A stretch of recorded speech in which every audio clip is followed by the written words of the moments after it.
Hi guys, welcome back to Swatra kitchen. ఇవాళ మన recipe మామిడికాయ ముక్కల పచ్చడి. మామిడికాయల సీజన్ అనగానే అందరికీ గుర్తుకొచ్చేది ఊరకాయలు, రోటి పచ్చళ్ళు.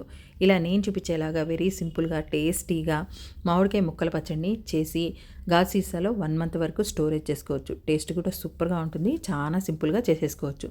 సో ముందుగా అయితే మామిడికాయ ముక్కల పచ్చడిని ఎలా చేసుకోవాలో చూద్దాం. ముందుగా మామిడికాయలు తీసుకొని వాటిని వాష్ చేసి బట్టబెట్టి తుడిచి 10-15 నిమిషాల వరకు ఫ్యాన్ గాలి కింద ఆరబెట్టుకోండి. చెమ్మ అనేది లేకుండా చూసుకోండి.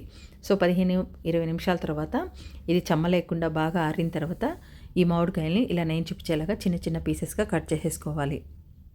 ఇలా మామిడికాయ ముక్కలన్నింటినీ కట్ చేసేసిన తర్వాత ఇప్పుడు ఒక ప్లేట్లోకి వేసి పక్కన పెట్టుకోండి. మీ కారానికి తగినన్ని ఎండుమిరపకాయలు తీసుకోండి. నేనైతే ఒక 15-18 వరకు తీసుకున్నాను. ఇప్పుడు గ్యాస్ మీద ఒక పాన్ పెట్టి అందులోకి 1 టేబుల్ స్పూన్ ఆయిల్ వేసుకొని చిన్న ఎల్జీ ఇంగువని వేసుకొని అటు ఇటు తిప్పుకుంటూ ఫ్రై చేసుకోండి. ఇది నేను చేసే క్వాంటిటీ తక్కువ కాబట్టి ఇంగువ సైజు కూడా తక్కువ ఉంది. సో క్వాంటిటీ ఎక్కువైతే ఇంగువ ఎక్కువ సైజు తీసుకోవాలి. మంచి ఫ్లేవర్గా టేస్ట్ని ఇస్తుంది. సో ఇంగువ ఫ్రై అయిపోయిన తర్వాత ఒక బౌల్లోకి తీసేసుకోండి. ఇప్పుడు సేమ్ ప్యాన్లోకి 2 టేబుల్ స్పూన్ ఆయిల్ వేసుకొని ఎండుమిరపకాయలని కట్ చేసి వేసుకొని 2 నిమిషాల పాటు ఫ్రై చేసుకోండి. ఇవి కొంచెం ఫ్రై అయిన తర్వాత ఇందులోకి 1 టేబుల్ స్పూన్ ధనియాలు, అలాగే 1/2 టేబుల్ స్పూన్ జీలకర్ర, 1/2 టేబుల్ స్పూన్ ఆవాలు వేసుకోండి. 1/2 టేబుల్ స్పూన్ మెంతులు వేసుకొని 2 నిమిషాల పాటు ఫ్రై చేసుకోండి. ఎండుమిరపకాయలు ఫ్రై అయిపోవాలి. అలాగే వేసిన దినుసులు కూడా ఫ్రై అయిపోయిన తర్వాత గ్యాస్ ఆఫ్ చేసేసుకొని ఇది కొంచెం చల్లగా అయిపోయిన తర్వాత మిక్సీ జార్లో వేసేసుకొని ఇందులోకే ఇంగువ ముక్కను కూడా వేసుకోండి. అలాగే టేస్ట్కి సరిపడినంత సాల్ట్ వేసుకోండి. వేసి మెత్తగా మిక్సీ చేసి పక్కన పెట్టుకోండి. ఇప్పుడు ఒక బౌల్ తీసుకొని అందులోకి కట్ చేసుకున్న మామిడికాయ ముక్కల్ని వేసేసుకోండి.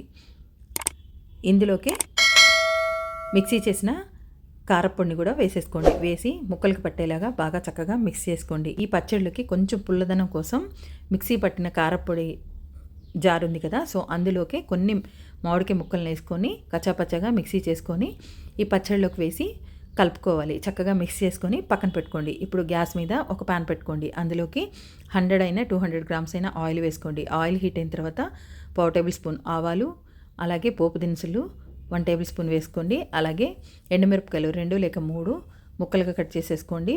చిటికెడంత జీలకర్ర, 1/4 టేబుల్ స్పూను మెంతులు, అలాగే మంచి ఫ్లేవర్గా రుచినివ్వడానికి వెల్లుల్ని ఒక గడ్డ వరకు తీసుకొని ముక్కలుగా కట్ చేసి వేసుకోండి. ఫైనల్గా కరివేపాకు కూడా ఒక రెమ్మ వేసేసుకొని ఈ పోపు ఫ్రై అయిందాక ఫ్రై చేసుకొని గ్యాస్ ఆఫ్ చేసేసుకొని ఇది బాగా చల్లగా అయిపోయిన తర్వాత ఈ పచ్చడిలోకి వేసేసుకొని బాగా మిక్స్ చేసేసుకోండి. మిక్స్ చేసుకున్న తర్వాత 3-4 అవర్స్ పక్కకు పెట్టండి. ఆయిల్ అనేది బయటికి తేలుతుంది.